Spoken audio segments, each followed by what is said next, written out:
రాష్ట్రంలో ఎంపీ ఎన్నికల నామినేషన్ల ప్రక్రియ కొనసాగుతుంది. పార్టీల నేతలు కార్యకర్తలతో భారీ ర్యాలీగా వచ్చి నామినేషన్లు దాఖలు చేస్తున్నారు అభ్యర్థులు. ఈ ఎన్నికల్లో అభ్యర్థుల ఖర్చుపై ప్రత్యేక నిఘా పెట్టింది ఎన్నికల కమిషన్.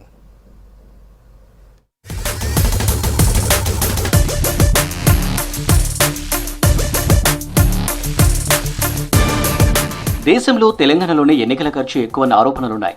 ఏ ఎన్నికలైనా భారీగా నగదు పంపిణీ జరుగుతుందన్న విమర్శలున్నాయి. దీంతో పార్లమెంటులో పోటీ చేసిన అభ్యర్థుల ఖర్చులపై ప్రత్యేక నిఘా పెట్టింది ఎన్నికల కమిషన్. నామినేషన్ల దాఖలు నుంచి ఏ అభ్యర్థి ఎంత ఖర్చు పెడుతున్నారన్న దానిపై ఎప్పటికప్పుడు సమాచారం సేకరిస్తోంది. ఇందుకోసం స్పెషల్ అధికారులను నియమించింది ఈసీ. గత అసెంబ్లీ ఎన్నికలు, అంతకుముందు జరిగిన ఉప ఎన్నికల్లో పెట్టిన ఖర్చుల ఆధారంగా ఎంపీ ఎన్నికలపై నిఘా పెట్టింది ఎన్నికల కమిషన్. 51 అసెంబ్లీ నియోజకవర్గాల పరిధిలో నగదు ప్రభావం ఎక్కువగా ఉంటుందని గుర్తించింది.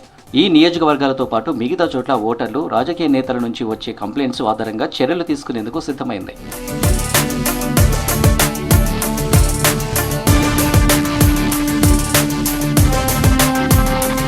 పార్లమెంటు ఎన్నికలకు సంబంధించి ఇప్పటివరకు రాష్ట్రంలో 140 కోట్ల నగదు సీజ్ చేసింది ఈసీ. నగదు, మద్యంపై 19 ఏజెన్సీలు పనిచేస్తున్నాయి. నగదుపై నిఘా కోసం 9 మంది స్పెషల్ అధికారులను నియమించింది ఎన్నికల కమిషన్. ఓటర్లు సి-విజిల్ యాప్ ద్వారా కంప్లైంట్ చేస్తే చర్యలు తీసుకుంటామని తెలిపింది. పార్లమెంటు ఎన్నికల్లో నగదు, మద్యం ప్రవాహానికి చెక్ పెట్టేందుకు పకడ్బందీ చర్యలు చేపట్టింది ఎన్నికల కమిషన్.